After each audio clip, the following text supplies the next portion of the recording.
शलोम शलोम शलोम। प्रभु यीशु मसीह नासरी के नाम में आज का जो अहम विषय है वो है चादर, वस्त्र, ड्रेस, यूनिफॉर्म। उद्धार का, धार्मिकता का, महिमा का, परमेश्वर के प्रकाश का वस्त्र। ये सिर्फ प्रतीक नहीं है, ये दर्शाते हैं आत्मिक जीवन, यीशु मसीह के हमारे साथ वास्तविक संबंध। पवित्र शास्त्र में पाए जाने वाले ये शब्द वस्त्र, चादर हमारी सुरक्षा, हमारी पहचान और महिमा को परिभाषित करते हैं। यानी हम जानेंगे इसमें आत्मिक नग्नता, आत्मिक वस्त्र का अंतर और परमेश्वर हमें किस वस्त्र से ढकना चाहता है। हम नया होना चाहते हैं। प्रभु यीशु ने कहा मुझे पहन लो। यीशु क्या पहनते थे? हम आज हर उस पहरावे को और उसके भेद, रहस्य जो वचन में रखे गए हैं, ट्रांसलेशन की कमी के कारण जो उचित शब्दों का प्रयोग होना चाहिए या मालूम होना चाहिए वो छिपा रह गया। और आज जब मैं ये वीडियो आपके सामने लेके आया हूँ तो पवित्र आत्मा की इसी इच्छा से प्रेरित होकर कि हर वो बात जो महत्वपूर्ण है बाइबल में, जिसे छिपाया जाता है, वो पूरी तरह से प्रकट हो। पर शर्त यह है कि पूरा सुनना पड़ेगा। और आत्मिक उन्नति के लिए, साहस के लिए, परमेश्वर की वो सच्चाई जो निश्चित कर रखी है वारिस होने के लिए, अधिकारी होने के लिए, वो आप जान पाएंगे। जैसे आज चादर, यानी चादर समझ लेते हैं, बेडशीट। जब इसके गहरे अर्थ समझेंगे तो परमेश्वर की महानता का, जो भलाई का परमेश्वर है और हम सब के लिए उसने दिया हुआ है, जिसका दावा है याजक होते हुए, राजकुमार होते हुए, अधिकार का वस्त्र कौन सा है, क्या कहते हैं उसको, क्या है वो परिधान, क्या पहना है आपने, और परमेश्वर ने अपने नबियों को क्या पहनाया और क्या क्या अंतर है इनमें। परमेश्वर ने आदम और हवा को जो चमड़े का वस्त्र पहनाया, क्या कहते हैं उसको। जो एलिया ने चादर ओढ़ी, क्या कहते हैं उसको। परमेश्वर जो हमारा यीशु है, वो जो पहनता था बिना जोड़ का, जिसे बांटा नहीं गया, उसके भाग नहीं किए जा सकते थे, क्या कहते हैं उसको। क्या इतना ही? हमने जब उत्पत्ति से ये जाना तो प्रकाशित वाक्य तक हम पहचानेंगे, क्योंकि ये पहचान रखी गई है। और कि इन चीज़ों की पहचान हमें हो। पहचान के विषय में पिछली बार मैंने एक वीडियो में एक सच्चाई जो पवित्र शास्त्र की है, यूसुफ के भाइयों ने उसे बेच दिया था, गड्ढे में डाल दिया था, और उसने जो पहना था अंगरखा, उसको खून से लथपथ करके अपने बाप के पास लाकर बोले थे, पहचान इसे। याकूब को यहूदा ने बोला था। और यहूदा बाइबल में कितना विशेष कैरेक्टर है जो यीशु को बेचा था। तो जो पहचान हो रही है, यहूदा से भी पूछा गया था उसकी छड़ी के बारे में, पहचान इसको। जो व्यभिचार यहूदा ने किया था उसकी पहचान। पर आज जो हम पहनते ओढ़ते हैं क्या है, हमने क्या पहना हुआ है। सांसारिक वस्त्रों के लिए, सांसारिक वस्त्रों के लिए, शरीर को खूबसूरत दिखाने के लिए कितने चिंतित रहते हैं, शरीर का प्रदर्शन। उसी तरह आत्मिक प्रदर्शन जो अधिकार का है, हमारे जीवन से वो वस्त्र, वो परिधान, वो ड्रेस या यूनिफॉर्म दिखता है क्या? क्या हमने जाना है कि हमने क्या पहना हुआ है? शरीर का तो हमें मालूम है। वो नग्नता जो है उसे छिपाने के लिए संसार और शरीर का ये उपक्रम है, क्योंकि नग्नता तो बहुत ही घिनौना है। एक पापी भी नंगा होना नहीं चाहता, उसे अच्छा नहीं लगेगा। जबकि पाप के कारण ही नग्नता आई। आदम और हवा ने अपने आप को नंगा पाया। तो अगर ये वस्त्र परिधान, ये चादर को नहीं समझे तो शरीर की नग्नता छिपाने की कोशिश जारी रहेगी और उसका प्रयास जारी रहेगा, जिसमें हम अपनी नग्नता छिपाते हैं झूठ बोलकर, चतुराई, छल कपट दिखाकर, क्योंकि हमें चादर का ज्ञान ही नहीं है, चादर की पहचान नहीं है कि यह है क्या चादर। वैसे मैंने प्रेयर सॉल, जिसको तलित बोलते हैं, एक वीडियो में पूरा उसका विस्तृत उसकी चर्चा की है। जो प्रभु यीशु ओढ़ते थे, यहूदी ओढ़ते हैं, ये अधिकार नहीं है। इन्हीं सब बातों को जानने के लिए कि वस्त्र क्या है, चादर क्या है, ये भूमिका मुझे इसलिए रखनी पड़ी कि वो सच्चाइयाँ जो छिपी हुई हैं, जिस पर ध्यान नहीं दिया गया, संसार में रहने के कारण, शरीर में रहने के कारण, इन अंतिम समयों में अपनी पहचान करें। ये कितना इस सच्चाई को जानकर आप गंभीर होते हैं या सतर्क होते हैं, या पवित्र आत्मा के द्वारा क्या इच्छा रख रहे हैं आप इसको सुनकर? कहने को तो बोल देते हैं हमने यीशु को पहन लिया है, कैसे कह देते हैं इतनी बड़ी बात?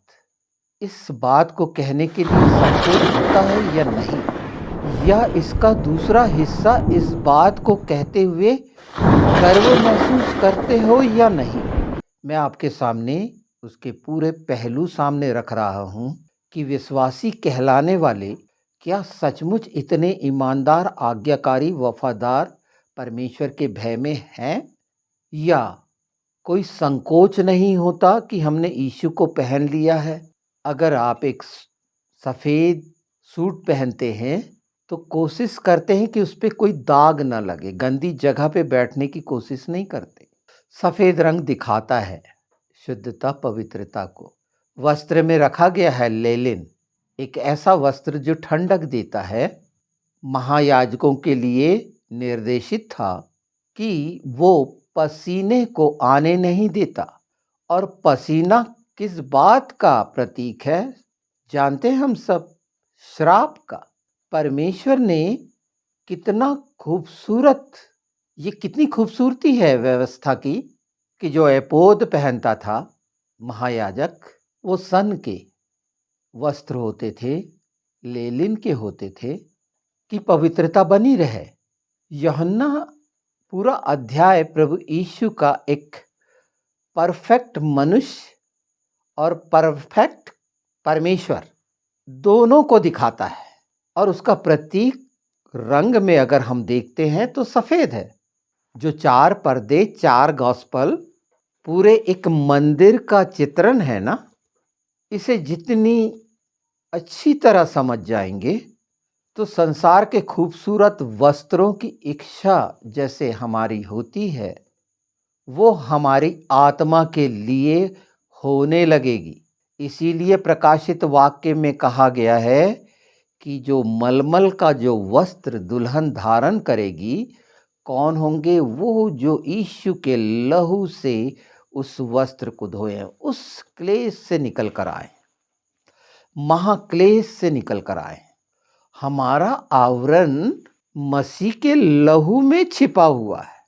प्रभु यीशु के वस्त्र को क्यों नहीं बांट पाए थे? क्योंकि वो बिना जोड़ का था। क्यों बिना जोड़ का वस्त्र पहनता था वो बुनाई वाला? यहाँ तुलना नहीं की जा सकती कि जो एलिया पहनता था, चादर कहते हैं, ओढ़ता था, उसे एदीरत कहते हैं, ADDRET। उसका अर्थ होता है चोला। ये उसके अधिकार, आत्मिक अधिकार को प्रमाणित करता था। और तभी एलीशा क्या बोलता है, ये हम पहले राजा में भी देखते हैं, दूसरे राजा में भी देखते हैं, है ना। दूसरे राजा में उसने मांगा था, पर जब अभिषेक हुआ था, पहले राजा में अभिषेक हुआ था, एलिया को बोला गया था, जा अपनी जगह पर एलीशा का अभिषेक करना। अभी हम सिर्फ यहीं पर हैं वस्त्र पे, अभी हम उधर नहीं जा रहे कि कौन कौन से अभिषेक करने की आदेश दिया था। और रोटी खा के 40 दिन की यात्रा पे था, एक दिन खा के 40 दिन की यात्रा, है ना। वो 40 दिन की यात्रा कहाँ पूरी हुई थी? स्वर्गारोहण पे, ठीक है। और वहीं पर जब एलीशा का अभिषेक हुआ, अपनी चादर, अपना चोला, अपना अंगरखा, अपना अपना यूनिफॉर्म उसके ऊपर डाला। ये संकेत था कि तू किस लिए चुना हुआ है। अपना जो परमेश्वर ने उसको दिया था, अपनी जगह अभिषेक करने के लिए कहा गया था।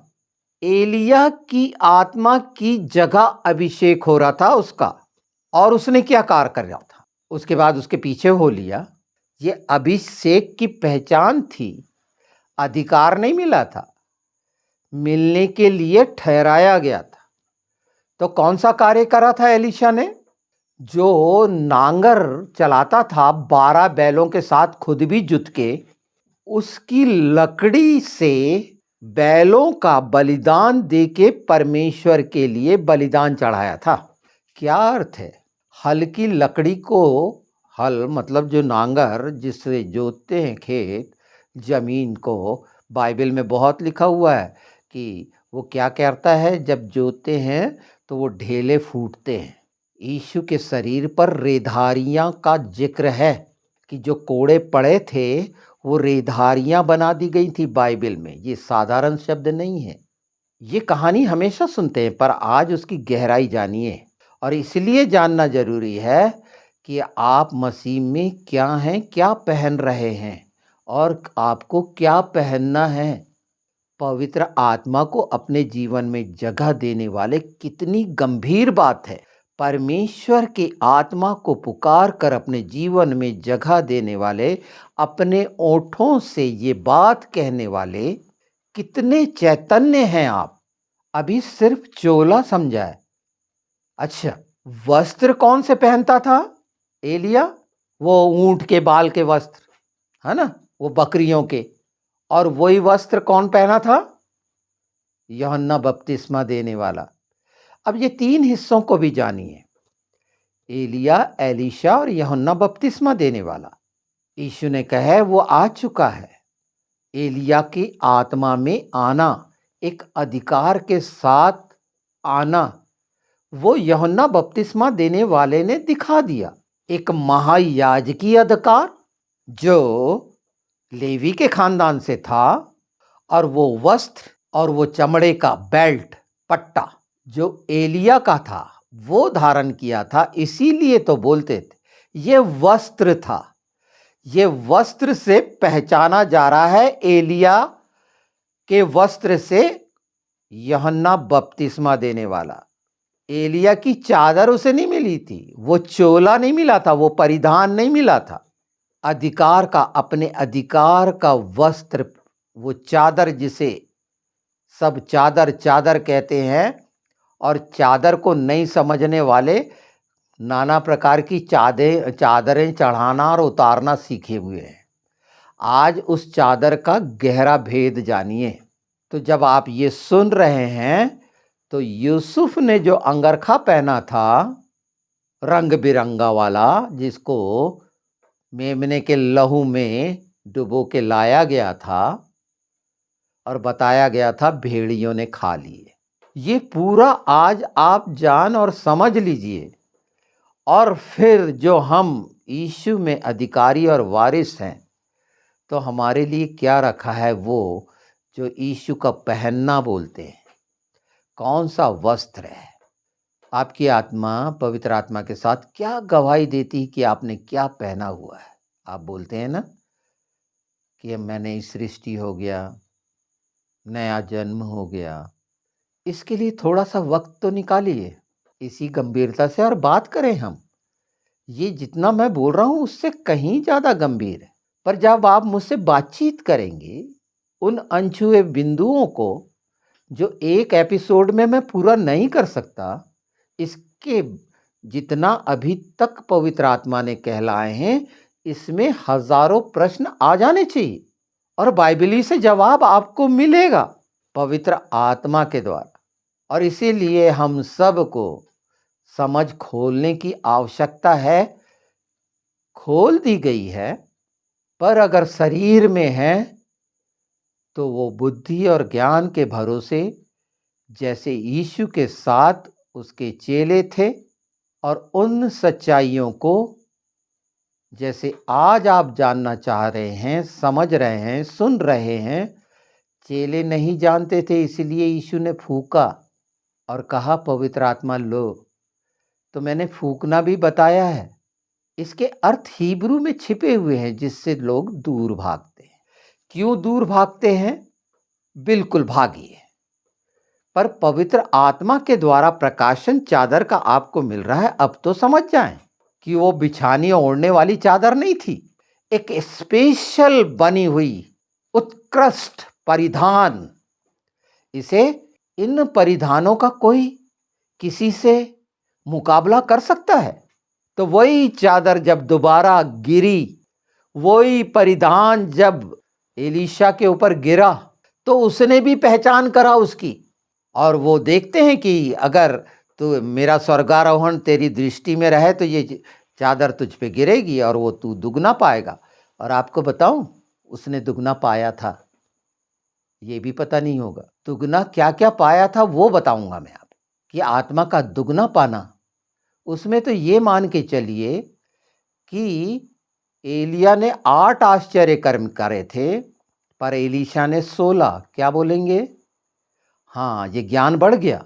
ये काम का नहीं है, मैं सतर्क कर रहा हूं यहां। और यही लालसा रखता है मन। मन इस बात के लिए कैसा आकर्षित हुआ, ये पहचानो। जैसे ही ये शब्द आपने सुने, जो नहीं सुने थे, तो अचंभित हुए, विस्मित हुए और विश्वास में मजबूत हुए। पर यह लाभ का नहीं है, परमेश्वर ने पूरा करा। आप ये भी जानते हैं कि जब मूसा ने इनकार करा कि मेरा नाम इस पुस्तक से हटा देना, तो मूसा का नाम उन 2 अध्यायों में नहीं पाया जाता। तो हम जो मुंह से बोलते हैं, उसके जवाबदार हम होते हैं। यीशु के साथ ये पहचान पवित्र आत्मा कराते हैं कि हमें क्या बोलना है, क्या नहीं। जो मनमानी करते हैं अपने मन के अनुसार इस संसार में, शरीर के द्वारा, आप देखे होंगे अलग अलग चर्च पे वो पास्टर बिशप वगैरह डाले रहते हैं ना। पर हाँ, वो कम से कम अपने आप को सामने दिखाते हैं कि हम जो अधिकार से खड़े हुए हैं, ये अधिकार, और पट्टा डाला हुआ है ना, जिसको चपरास बोलते हैं। चपरास के बारे में भी बोला है, क्योंकि ये जान लेना इसलिए जरूरी है कि आत्मिक नग्नता क्या है, क्यों उड़ाया गया है, उसके ये कुछ बिंदु हैं। तो चलिए हम वहाँ चलते हैं थोड़ा सा। एलीशा ने 2 बार मारा दोबारा यरदन में, और यरदन 2 भाग, विश्वास हो गया, हाँ दुगना मिल गया, दुगना काम करा उसने। वो अधिकार की उस बात को कंटिन्यू करा, वो सेवकाई को कंटिन्यू किया। एलिया की सेवकाई जो रखी गई थी, उसको उसने कंटिन्यू उस अधिकार से किया जो परमेश्वर ने निर्धारित किया था। और वो क्यों हुआ? ये हर चीज का प्रश्न होना चाहिए ना, क्यों हुआ ऐसा? इसीलिए कि जब वो गिलगाल से चला, और ये जानते हुए लोग भी जान रहे थे कि तेरा, बोले, ये जो मालिक है ये उठा लिया जाएगा, यही बोला गया था। और एलिया ने भी एलीशा को बोला कि तू यहीं रह, मेरे को तो जाना है अब गिलगाल के आगे। कहाँ जाना है? बेतेल। कौन सी जगह जाना है? जहां पर याकूब ने स्वर्ग पे जाती हुई और स्वर्गदूतों को उड़ते चढ़ते देखा था, उस जगह जाना है। इस पर मैंने एक बहुत लंबा एपिसोड किया हुआ है कि ये जो यात्रा एलीशा के साथ एलिया की, और वो यात्रा जो इज़राइलियों के साथ मूसा और यहोशू की, ये गिलगाल पहुंचे थे, लाल सागर पार करके गिलगाल पहुंचे थे। इस पे किया है, अभी हम वहां नहीं जा रहे, पर ये जानिए कि यहाँ हम ये समझ रहे हैं कि वो साथ साथ बोले, मैं साथ नहीं छोड़ूंगा, चाहे कुछ हो जाए, मैं तेरे साथ जाऊंगा। बेतेल पहुंच गए, वहां पर भी एलिया बोलता है कि नहीं, मुझे तो यरीहो जाना है। यरीहो का सुने ना, यहोशू ने दीवाल गिराया यरदन पार करके, मृत्यु को पार करके। नहीं नहीं बोले, मैं तो चलूंगा। अब जब वहां से निकले बेतेल से, तो यरीहो पहुंचे, वहां पर भी फिर यही बात आ गई, नहीं नहीं मैं तो चलूंगा, साथ साथ रहूंगा तेरे, मैं तेरे को छोड़ने वाला नहीं। ये पहचान हो रही है, तो ये पहचान हो रही है, ये इतना सा सफर है, ये 4 जो स्टॉपेज स्टेशन हैं, ये इतना सा सफर है कि इसके दरमियान होने वाले वो तमाम कार्य एलिया के स्वर्गारोहण तक क्या मात्र इतने से हैं। जब ये बात आप सुन रहे हैं तो निश्चित पवित्र आत्मा के द्वारा नजरिया बदलेगा। यही है खुलना, यही है पवित्र आत्मा का फूकना। ये क्या हो रहा है कि आप ये जाने, ये समझ खुले, क्योंकि व्यक्तिगत आपको वो अधिकार और वारिस होने का निश्चित कर दिया गया है। इसीलिए आप कलीसिया कहलाते हैं, भेड़े कहलाते हैं। और कहा गया, यीशु ने मेरी भेड़ें मेरा शब्द सुनती हैं, पहचानती हैं। पहचानो पहचानो, ये पहचान ही करा रहा प्रत्येक शब्द की पवित्र आत्मा के द्वारा। और ये क्या मात्र इसमें हो जाएगा? अभी तो इसके बहुत से भेद जैसे जैसे जानते जाएंगे अधिकार के। हाँ, पवित्र आत्मा इसके लिए उपयुक्त शब्द हमारे को देंगे कि वो सामर्थी उपयुक्त शब्द हमारी समझ को और खोले। इस तरह से वो यरदन पार करे। नहीं नहीं नहीं, तू यहीं रुक जा, नहीं मैं तो चलूंगा। और एलिया के साथ यरदन पार करा, मृत्यु को पार करा। और उसने देखा, जब साथ साथ था, यीशु के साथ साथ जब हम हैं, सिर्फ कहने के नहीं, अगर साथ साथ हैं, तो ये सारा परिधान जो अभी समझ में आ रहा है ना, चोला, चोला शब्द बहुत अच्छे से सुनते हैं ना, समझ में आता है चोला क्या होता है, कैसे लेते हैं। ये नया हो गया आपके लिए। अब चादर की जगह चोला बोलने लगेंगे, है ना। और बोलना भी चाहिए कि इसने कौन सा वाला चोला पहना है। अब ये आप निश्चित करिए वो कैसा होगा। इसे और आगे हम धीरे बढ़ के जानते हैं, क्योंकि अभी तो आपने एक भूमिका के तौर पर ये जाना है।